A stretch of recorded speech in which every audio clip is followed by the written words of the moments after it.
religious fellow Christians. And my name is Architect Julius Matasio. And before I proceed, I want to introduce to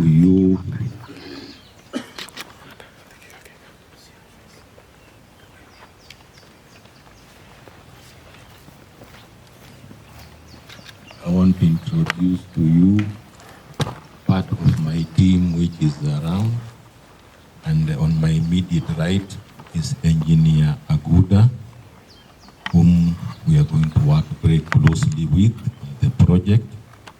He's a structural engineer with many years experience, and he'll be very valuable to our project. On the extreme right is Mr. Eric Ouma Ouda, who is our contractor, trading as Ericom Building and Contractors Limited. So to begin with, I would want to take you through what the project is all about.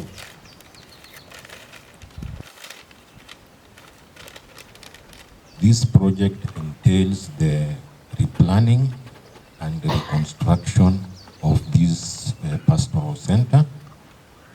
We have divided it into three portions or three phases.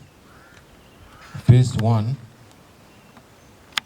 is what we are beginning today, and that comprises of a reception area for the rooms, 60 standard residential rooms, and six number suites. There will also be 2 seminar rooms and a laundry unit. So that's the phase one, which is coming just where it's fenced. Phase two of the project, which will come at a later date, will include the main conference hall of about 200 to 250 pax capacity, 4 number seminar rooms of various capacities from 30 to 60, a modern kitchen, 3 number dining halls. There will also be other supporting facilities such as lifts, circulation, sanitation areas. There will also be a small basement area which can be used for meetings, especially for students and any other persons. The phase 3 of the project will comprise of a spa building. That's where we have saunas for ladies and gents, a gym, a swimming pool, and a snack bar. Next to it, there will be a block of service apartments, which will be 8 in number, and they'll all be 2 bedrooms. So upon completing the 3 phases, we can now say our project for now will be complete. The model for the project is here. Once we finish, you can come and have a look. If there are any questions, I'll be around or we'll be around to answer. Before I finish, I want to hand you over to my engineer, who will also speak to you. Engineer. His Grace, the Archbishop of Kisumu, Reverend Fathers, Reverend Sisters, invited guests, ladies and gentlemen. Good morning. Good morning once more. Good morning. I am humbled and delighted to be here today, being the structural engineer of this project, this very noble project, which was conceived some times back by the Archbishop himself. In the process, the architect got involved, and then I also got involved. It was a very challenging project in the sense that when this thing was being constructed, I think the people who did this thing knew that they'd taken all the space, and this was the end of the story. Yet, the Archbishop came up and said, we want to do this. So the question is, how do we put this on the ground that is already this occupied? And I want to thank the architects, because they are usually the prime movers of projects.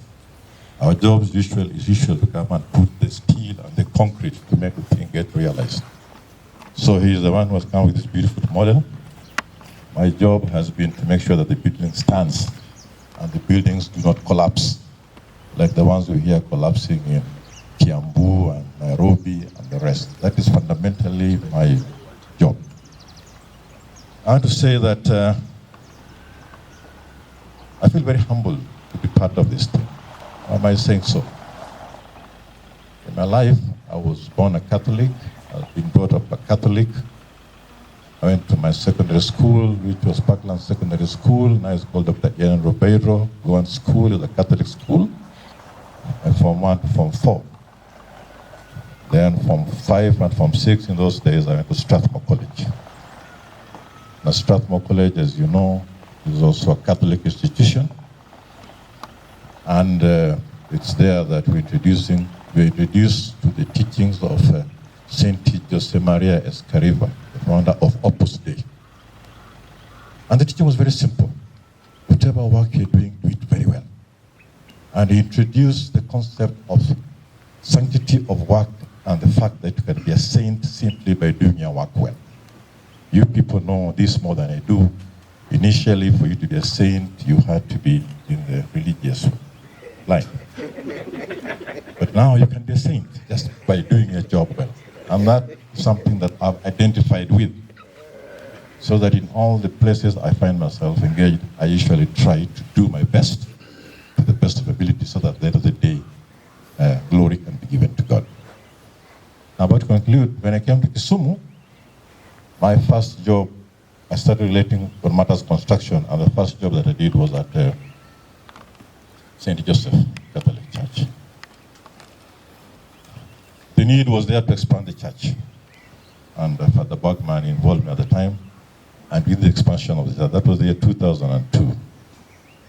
After that, I got involved in the Assisi Provincialate, the one that is on Ridge Road. We also did that one with the Franciscan Sisters of St. Anne, and it also came out very well. And after that, I found myself involved in a number of projects with fathers, you know me, and I feel happy that I've been involved in all these projects. But this is the mother of the projects. This is the mother of the projects. And I feel happy that I'm in it, and in my own way, I'll try to kurudishia Mungu asante. So, as the architect said, it's a very beautiful project. He is the lead, the team leader. He's a project manager. He came with the concept, and I said, my job is just to put the steel, the concrete, and all that, so that at the end of the day, everybody can say, it's safe and sound. That is my responsibility. Thank you very much. Thank you very much, Makofi, for the architect and the engineer. Now, before you come back to your seats, I would ask that you now take us to the laboratory. The laboratory here means I would ask you all that you can come around this place, let them explain to us what phases we have just mentioned theoretically, just within 5 minutes, and we're done. Members, you can just come along around the model, let them explain to us what is this all about, which areas for what, and how are we going to get in and out. And so just briefly, you can just pull back a bit high so that many people can see. Just pull back, just pull back. You are a kazi of an architect. Thank you. Karibu. Welcome all again. I'll start by taking you through the entire project. Now, in this building here. Where are we now? How do we enter? Let them get here. Okay. The engineer has actually asked me to explain exactly how you enter into the institution and how you arrive here. Now, if you see this parking, the parking there you can see, it is actually that parking, exactly where the vehicles are. That road is has been cut, but this one goes up to the gate. So, from the gate side, you will come and somewhere almost just where the chapel is here, and the chapel is somewhere here. You come and drop to a reception area on the administration block. So you are dropped off. You can see the car dropping you off. It's only that Father Jock said it has got no petrol. That's why it's not moving. Okay, so here we have administration and the seminar rooms in the immediate building, which is just about where this tent is, right? Then you have the main hall, which is, I said, 200 packs capacity approximately. That's the complex there, right? It will be a very sophisticated hall. Depending on our resources, we can make it to international standards, right? That's the hall there.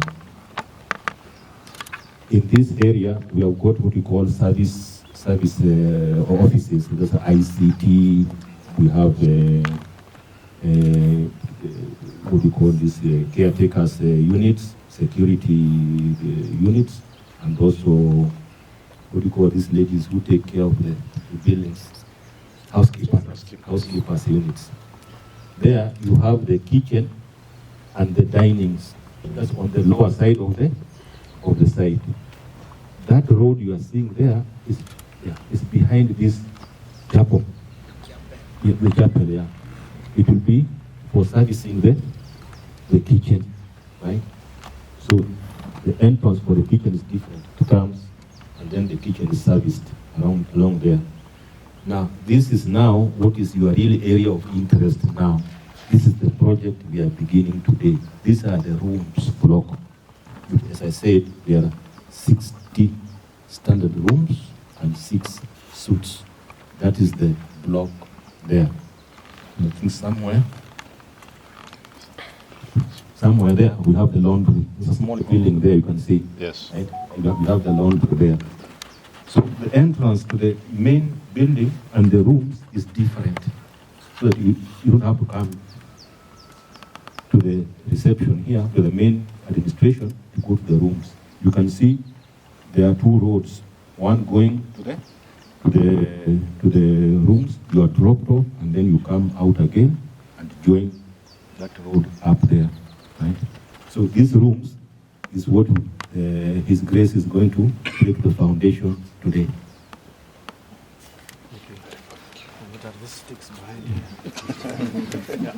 Okay, Your Grace, those sticks, when we are setting out this building, right, we had to capture the entire thing so we can get the bearing correct.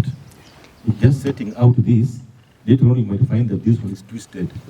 Yeah, so we have to set the entire thing so we can get this correct on the plan, on the site. So the building is going to come up to there. the final building of phase 2, this hall here is going to come up where you can see the small sticks. And there will be a path.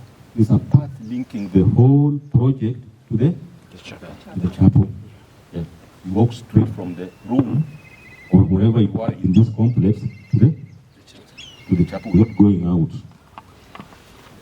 So thank you very much. Which is phase 1 and phase 2 and phase 3? Okay.